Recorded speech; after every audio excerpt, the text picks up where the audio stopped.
pretty funny because you look at Thomas and he would strike you as the type of man who would have a much bigger dog, a much fiercer dog, or physically imposing type of dog because of his long hair and his Harley, and he's got tattoos and he's a tattoo artist. When I was about 12, my mother bought a chihuahua. Family pet. I suppose it was her dog, but it was a family pet. A little guy called Don Carlos Montezuma. And he lasted a long time. He died after I'd left home, finished college, probably lived to about 17 years old or so.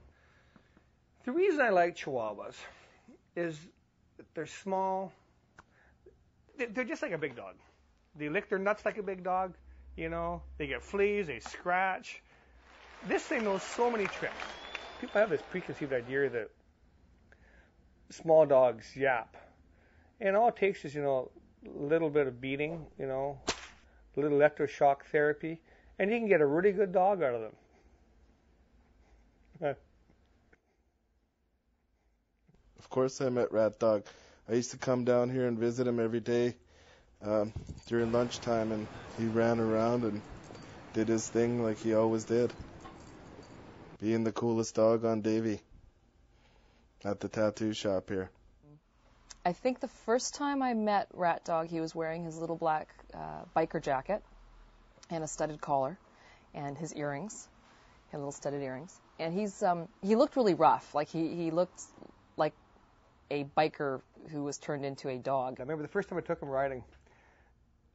It was a sunny day, but I thought it was raining. I kept on this mist, and I looked down at him, and his eyes were tearing, and his snot's coming out of his nose, and all this stuff spraying up and coming back and hit me in the face.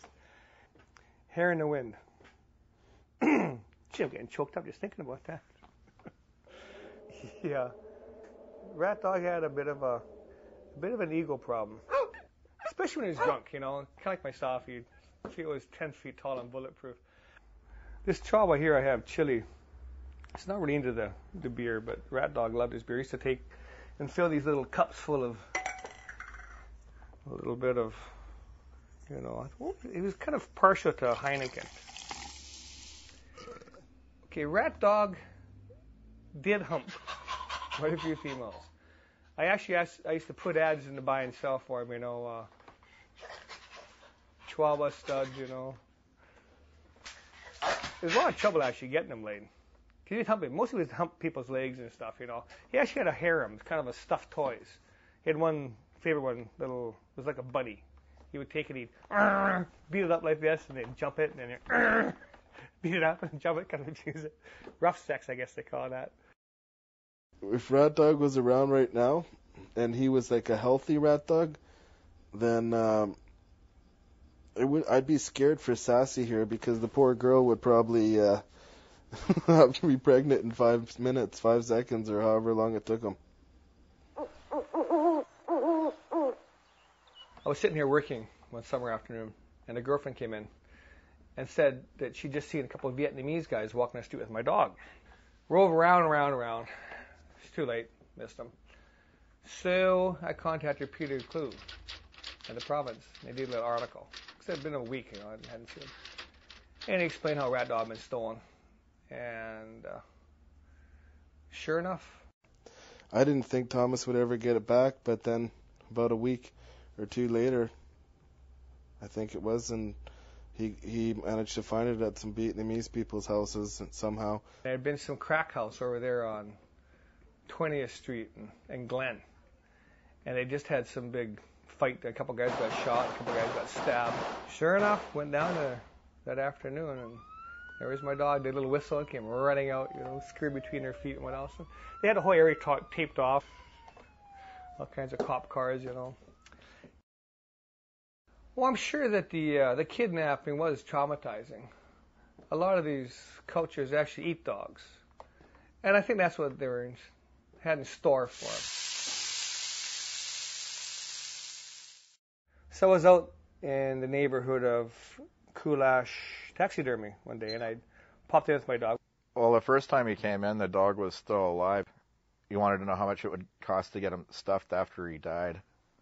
He wanted us to mount it life-size with a pencil sharpener inside it. So he was always being a bad dog, and I was always, chastising him. I was going to turn him into a pencil sharpener. But I asked him what it would cost. He said about $500.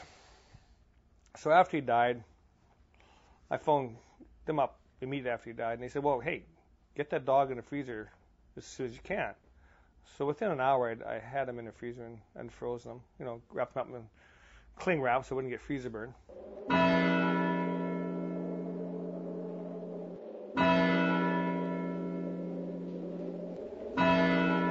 I remember seeing the Ratdog before he died, and that was kind of sad. He had this real gargle in his chest, and everybody knew it was his, he was gonna die. I knew the rat had a heart problem. I knew he'd probably have a short life.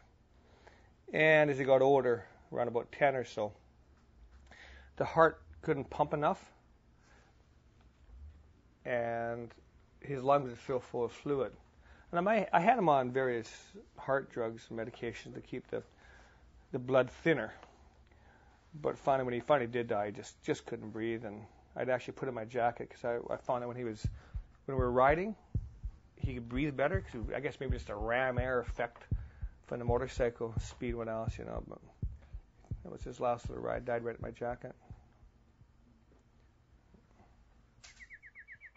So after he was frozen, I don't know, a few days later, we decided to have a wake for him. A wake's an Irish funeral where the deceased person is still in attendance. So I bought a cheap beer fridge, something like this here, and I removed the door off it, and then I went down to Home Depot and I bought some of that plexiglass Lexon, and I put Ratdog inside of that with a Lexon window for viewing windows, and I stuck up in the corner of my tattoo shop here. And there was Ratdog, curled up, all serene in a little basket. It actually was very sweet if it wasn't so macabre. He's all curled up in his little flower wreaths, and we'll miss you, Ratdog. It's almost like Christmas time when you string, sympathy cards around a Christmas tree. Yeah. I still have all those cards, too.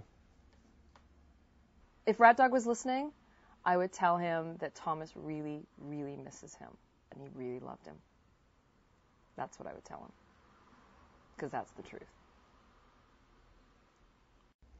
Now that Ratdog, he wasn't a real good, didn't obey things very well. He's a good pup though. A lot of fun with him. Loved to ride bike, I tell you. Love that wind in his hair.